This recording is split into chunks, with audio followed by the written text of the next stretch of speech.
और अभी आपको कोयटा से खबर दें, जहां कोयटा और गर्दनवाह में जलजिले के झटके महसूस किए गए हैं। कोयटा में हफ्ते की सुबह 11:29 पर जलजिले के झटके महसूस किए गए।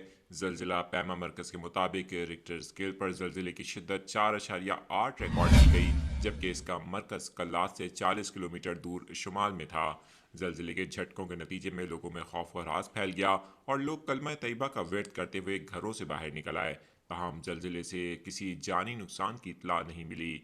उधर सवात में भी गुज़िश्ता रोज़ जलजिले के झटके महसूस किए गए थे, जिसकी शिद्दत 4.2 रिकॉर्ड की गई थी, जबकि इसकी ज़ेर ज़मीन गहराई 226 किलोमीटर थी। जलजिले का मरकज़ कोहे हिंदूकश का पहाड़ी सिलसिला था। और अभी आपको कोयटा से खबर दें, जहां कोयटा और गर्दनवाह में जलजिले के झटके महसूस किए गए हैं। कोयटा में हफ्ते की सुबह 11:29 पर जलजिले के झटके महसूस किए गए। जलजिला पैमा मरकज के मुताबिक रिक्टर स्केल पर जलजिले की शिद्दत 4.8 रिकॉर्ड की गई, जबकि इसका मरकज कल्लात से 40 किलोमीटर दूर शुमाल में था।